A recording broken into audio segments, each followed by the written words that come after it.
Hey everyone, welcome back to my channel. Grammar rule का जो है ये पार्ट 5 है।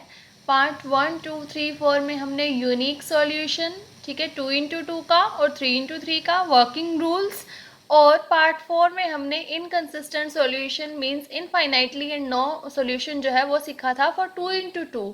अब इस वाले जो पार्ट के अंदर हम इनफाइनाइट मैनी सॉल्यूशंस और no solutions for 3x3 matrix करने वाले हैं, क्योंकि उसका थोड़ा सॉल्व करने का पैटर्न जो होता है वो थोड़ा डिफरेंट होता है। तो चलिए स्टार्ट करते हैं। वैसे ये क्रैमर रूल के लिए नहीं, किसी में भी कोई भी मेथड से कहा हो, like by determinants by Cramer rule, और उसमें इनकंसिस्टेंट सॉल्यूशन आ जाए तो फर्दर हम कैसे पता लगाएंगे कि इनफाइनाइट सॉल्यूशन है कि नो सॉल्यूशन है, उसके लिए हम ये करते हैं। ठीक है, तो क्वेश्चन है सॉल्व द इक्वेशंस। हमें 3 इक्वेशन दी है। सबसे पहले आपको चेक करना होता है कि तीनों इक्वेशन में फर्स्ट नंबर पर x होना चाहिए, सेकंड नंबर पे y, देन थर्ड नंबर पर z। और हमारा फर्स्ट स्टेप होता है कि हमें डिटर्मिनेंट को सॉल्व कर लेना होता है। ठीक है, तो आप 2x2 के लिए पार्ट नंबर 4 को जो है देख सकते हो। तो हम पहले डिटर्मिनेंट सॉल्व करने के लिए क्या करते हैं, x के कोफिशिएंट्स उठा लीजिए, that is 2, 3 and 4। Then y के कोफिशिएंट्स -1, +2, 5। देन z के कोफिशिएंट्स 3, -1 एंड -5। अब हम इसको क्या कर देंगे, सोल्व। तो मैं एक्सपेंड कर रही हूँ अलोंग रो 1। इससे फर्स्ट एलिमेंट है 2, देन बीच में हम माइनस लगाते हैं, सेकंड एलिमेंट है -1, देन बीच में हम थर्ड नंबर पे हम पॉजिटिव साइन लगाते हैं और वैल्यू है 3। और हम इस तरह से ऐसे हाइड कर लेते हैं, जैसे 2 के लिए कर रहे हैं। तो हमारे पास बचेगा 2, -1, 5 एंड -5। देन -1 के लिए करेंगे तो इस तरह से हाइड कर देंगे, तो बचेगा 3, 4, -1 एंड -5। देन 3 के लिए करेंगे तो हमारे पास बचेगा 3, 2, 4 एंड 5। अब हम इसको कर देंगे सॉल्व। 2, इसको मल्टीप्लाई किया, 2 इंटू -5 दैट इज -10, माइनस बीच में माइनस होता है और एक माइनस इसका आएगा -5। ये माइनस माइनस प्लस हो गया। देन -15, ये भी -4, +3, 15, यहाँ 5 into 3, -8 that is 2, -10 +5 that is -5, +1, -15 +4 -11, +3, 15 -8 is 7। Answer हमारे पास बचा -10, -11 +21, -21 +21 विच इज इक्वल टू 0। जैसे ही हमारा आंसर 0 आ गया, ये क्या है, इनकंसिस्टेंट। ठीक है, इनकंसिस्टेंट होते ही हमारे पास 2 ऑप्शंस आ जाते हैं, क्या कि या तो इनफाइनाइटली मैनी सॉल्यूशंस होंगे या नो सॉल्यूशन। अब वो हमें फर्दर जो है सॉल्व करके पता करना पड़ेगा। तो हम क्या करेंगे, हमारे पास जो भी 3 इक्वेशंस है वो मैंने राइट डाउन कर ली। हम एक्स वाई जेड किसी भी एक को, ठीक है, के पुट कर देंगे। तो और किन्हीं 2 इक्वेशंस के अंदर एक्स वाई जेड में से किसी भी एक को के पुट कर देंगे किन्हीं 2 इक्वेशंस में। तो मैंने z को के लिया है इक्वेशन नंबर 1 एंड 2 में। फर्स्ट इक्वेशन क्या है, देखो 2x - y + 3z है ना। z की जगह मैंने क्या पुट कर दिया, k, 5 के इक्वल है ये। देन हमने 2xy को एक साइड रखा, बाकी जो हमारे लिए कॉन्स्टेंट्स रह गए k और जो भी नंबर होगा उसको हमने दूसरी साइड कर दिया। फिर मैंने सेकेंड इक्वेशन ली, 3x + 2y - z की जगह क्या पुट कर दिया, k which is equal to 7। Again क्या किया, 3x + 2y को एक साइड, मतलब एक्स वाई वालों को एक साइड छोड़ दिया, बाकी कॉन्स्टेंट्स को अलग साइड पे कर दिया। ठीक है, अब ना हमारे पास 2 इक्वेशंस बची हैं। एक तो ये वाली 2x - y = 5 - 3k, और सेकेंड 3x + 2y = 7 + k, जो मैंने नंबर 4 और 5 डाला है। ठीक है, तो इसमें भी आप ये चेक कर लेना, फर्स्ट नंबर पर x होना चाहिए, सेकेंड नंबर पर y होना चाहिए, और उस साइड हमारे कॉन्स्टेंट्स होने चाहिए। ठीक है, तो जो x और y के कोफिशिएंट्स हैं वो उससे हम बना देंगे अपनी एक मैट्रिक्स A। x का कोफिशिएंट क्या है 2, y का और नीचे x का कोफिशिएंट क्या है 3, देन y का -1 और +2। और हमें वैल्यू फाइंड करनी है एक्स वाई की। तो हमने उसको ले लिया x और y, ठीक है। और जो b है वो जो उस साइड वाले आपको वैल्यूज दिख रही हैं उसको ले लिया 5 माइनस 3k और 7 प्लस k। तो हमने ये कौन सी फॉर्म क्रिएट कर दी है, ये इस साइड b है, इस साइड ax है, और उसमें से हमें ना x की वैल्यू फाइंड आउट करनी है, ठीक है। तो ax इक्वल टू b, तो x की वैल्यू कैसे फाइंड आउट हो सकती है, बाय a को इस साइड लाएंगे तो a inverse b, x equal to a inverse b। a inverse का फॉर्मूला क्या होता है, 1 by determinant of a adjoint a, ठीक है। तो डिटर्मिनेंट ऑफ a सबसे पहले सॉल्व करना पड़ेगा। a मैट्रिक्स जो अभी निकाल ली थी हमने, डिटर्मिनेंट कैसे सॉल्व करते हैं, 2 इंटू टू अभी पीछे करा था हमने, -3 into -1 which is equal to 4 plus 3 7, ठीक है। अब एडजॉइंट फाइंड करना है इसी a का। एडजॉइंट फाइंड करने के लिए पहले कोफैक्टर्स निकालते हैं। ये जो हमने लिखे हैं कैपिटल A11, ये क्या है, कोफैक्टर्स, ठीक है।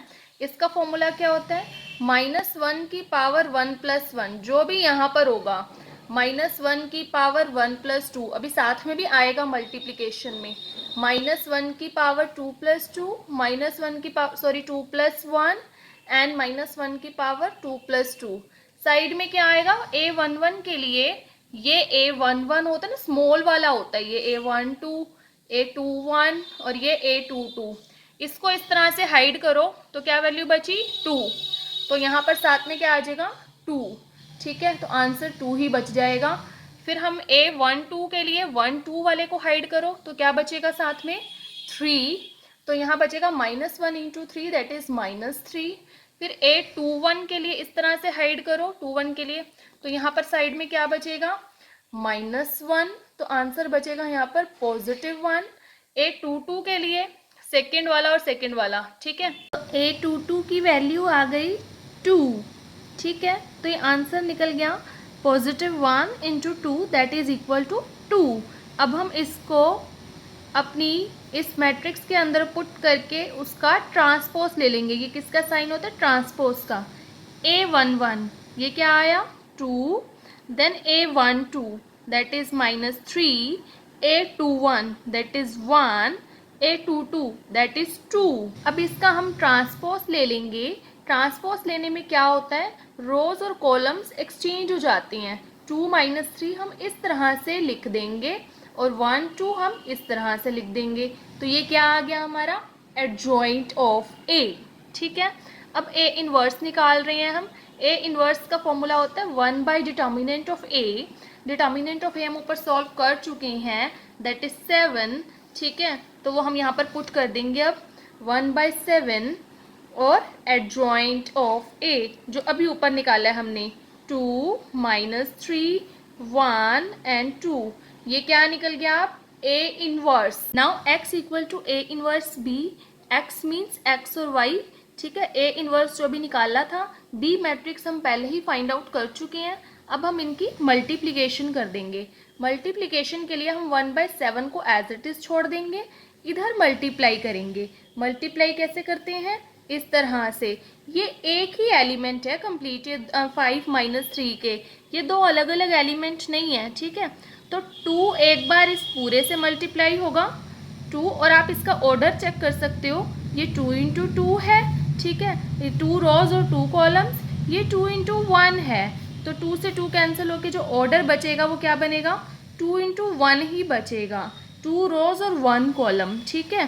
तो 2 किससे मल्टीप्लाई होगा, 5 - 3k से, प्लस ये 2 फर्स्ट वाले एलिमेंट से, और 1 किससे मल्टीप्लाई होगा, 7 प्लस k से, ठीक है।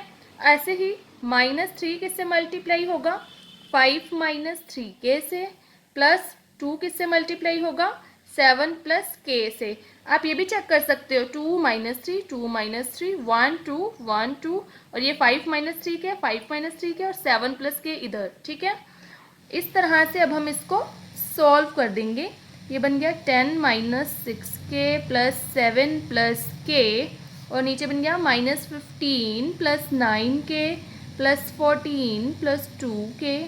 तो ये आंसर हमारे पास जो बच गया वो है 17 - 5k, और इधर से बच गया हमारे पास -1 प्लस 11k, ठीक है। तो अब ये एक्स वाई की वैल्यू आई है और बाहर 1/7 भी है, तो एक्स फर्स्ट नंबर वाला एक्स, सेकेंड नंबर वाला वाई। एक्स की वैल्यू क्या हो गई 17 माइनस ये ऊपर से ये फर्स्ट नंबर वाला एक्स, सेकेंड नंबर वाला वाई। एक्स की वैल्यू हो गई 17 माइनस 5k/7 और वाई की वैल्यू हो गई -1 + 11k/7। ठीक है, अब हमें इन एक्स वाई हमने क्या किया कि नहीं, दो इक्वेशंस के अंदर एक्स वाई जेड में से किसी एक को के पुट किया और एक्स वाई की वैल्यूज़ निकाल दी उनकी हेल्प से। अब हमें ये वैल्यूज़ अपनी थर्ड इक्वेशन में पुट करनी है जिसका यूज़ हमने ना किया हो। हम 2 इक्वेशंस का यूज़ कर चुके हैं जो हमने ऊपर कैलकुलेशंस की हैं और एक्स वाई की वैल्यूज़ निकाली हैं।